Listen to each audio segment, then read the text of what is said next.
어머님이 아들에 대한 사랑과 자부심이 대단해요. 결혼 준비하면서도 하나하나 개입하시고 저도 늘 모든 것에 어머님 눈치를 봐야 하고 앞으로 가정생활도 그럴 것 같다는 생각이 들어요. 두 사람이 부모를 떠나야 한다고 하는데 남자친구는 그런다고 말은 하지만 실제로 확실하게 어떤 행동을 취하지는 않아요. 남편은 효자고 갈등을 싫어해서 부모님께 명확하게 이야기하지 않는데 어떻게 해야 하나요?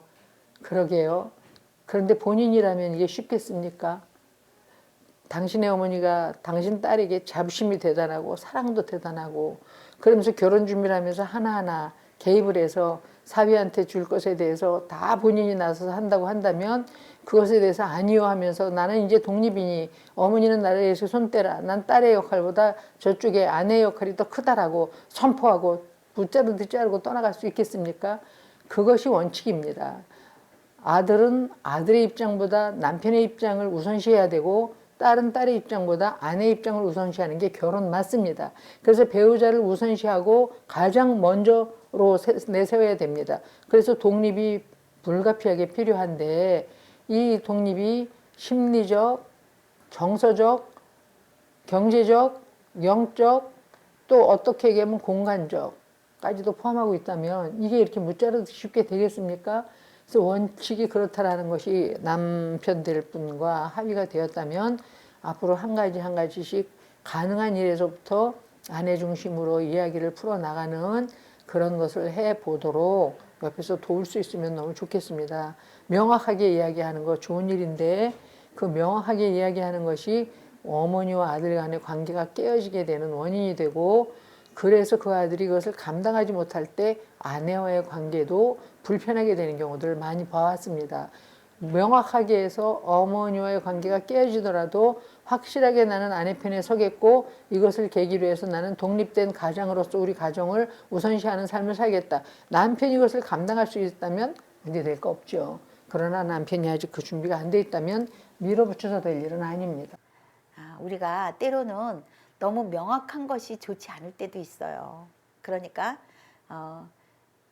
그 아들이 내 남편이 다른 거로 그렇게 시간을 보내거나 어떤 에너지를 쓴다면 모르지만 그 어머님에 대한 부모님에 대한 그러한 마음을 갖는 것은 굉장히 좋게 본인이 얘기해 줘야 돼요. 마음으로는 좋지 않아도 자꾸 노력을 하셔야 돼요.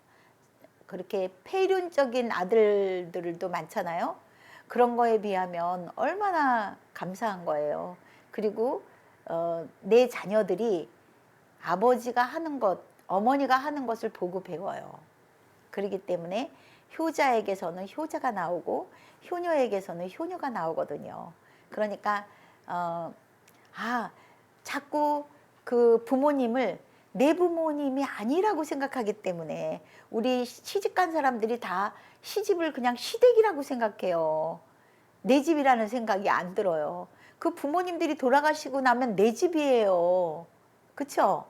내 집이에요. 그러니까 이게 내 집이니까 내 부모, 이제 친정 부모님 물론 내 부모시지만 내 부모님이에요. 법적으로 또 남편을 낳아주셨고 길러주신 내 부모니까 내 부모다 생각하면 그런 게 많이 속상하지 않아요. 오히려 남편이 이렇게 부모님들한테 못하고 부모님들을 힘들게 하고 그러는 사람이라면 더 속상하거든요. 근데 이렇게 잘하고 있으면 이제 앞으로 내 자녀들도 이렇게 효자가 나오고 효녀가 나오겠구나. 그리고 그 부모님들에게 같이 남편만 잘하는 게 아니라 나도 정말 진정으로 잘하는 그런 사람이 되면 자기 마음이 행복해져요. 안 하고 있을 때는 남편한테 왜 그러냐 막 이럴 때는 자기가 불행한데 자기가 거기에서 한 걸음 나가서 부모님들에게 잘하게 되면 자기가 행복해져요. 네, 그 아들에 대한 사랑이 많은 분은 아들을 사랑하고 있기 때문에 며느리를 사랑하게 돼요. 왜냐하면 내 사랑하는 아들의 아내니까 사랑하게 돼요.